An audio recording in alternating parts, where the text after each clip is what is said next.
চলো আজ তোমাদেরকে আমার সঙ্গে একটু চট করে বকখালি ঘুরিয়ে আনি আর এই সুন্দর সুন্দর কালেক্ট করা শেলসগুলোর একটা ছোট করে গল্প শুনিয়ে দিই। এগুলো আমি পেলাম বকখালি বিচে বেড়াতে গিয়ে।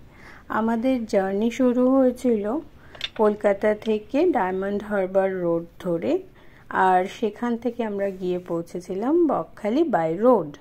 তো এটা হচ্ছে ডায়মন্ড হারবারের সিন।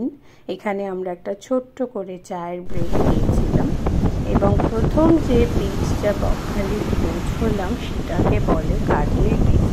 এটা সেখানকারই দৃশ্য।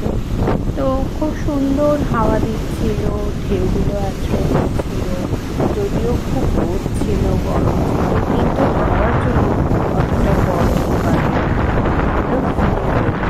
বেশ সুন্দর লাগছে ঢেউয়ের ওঠা পড়া দেখতে।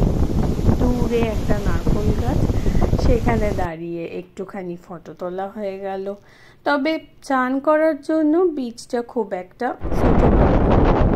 পরের দিন যেটা গেলাম সেটা হচ্ছে হেনরিজ আইল্যান্ড। এখানে একটা অদ্ভুত জিনিস দেখলাম। সানসেটের সময় এইভাবে বালি আস্তে আস্তে আস্তে আস্তে হাওয়ার সাথে উড়ে যাচ্ছে, যেন বালির ঢেউ, বালির সমুদ্র। জল অনেকটা দূরে ছিল, একটু কাছ থেকে দেখো এটা এইভাবে বালিগুলো ওপর দিয়ে সারফেস দিয়ে উড়ে যাচ্ছে আর একটা সুন্দর সাদা ঢেউয়ের মতো লাগছে। এটা সানসেটে দেখতে খুবই অপূর্ব লাগছিল এবং সত্যি সানসেটটা সেই বিচে মোহময় ছিল। নেক্সট ডে আমরা সানরাইজ দেখতে আবারও গেলাম ওই একই বিচে। আর যদিও অতটা ভালো লাগলো না, সানসেট যতটা ভালো লেগেছিল তাও ভালোই ছিল সানরাইজটা। অনেকক্ষণ আমরা হেনরিজ আইল্যান্ডে ঘুরে বেড়ালাম, ঠান্ডা হাওয়া উপভোগ করলাম, আশেপাশের সিনগুলো অনেকটা এরকম, দূরে গাছগাছালি, অনেকটা জল। আর আমার না এইভাবে ঢেউয়ের মধ্যে পা ভিজিয়ে হেঁটে যেতে ভীষণ ভালো লাগে। তোমাদের বিচে গেলে আর কি করতে ভালো লাগে জানি। আর হ্যাঁ, সেই ভিডিওর শুরুতে যে ঝিনুকগুলো দেখালাম সেগুলো এই বিচ থেকেই করোনো। এটাকে বলে হেনরিজ আইল্যান্ড।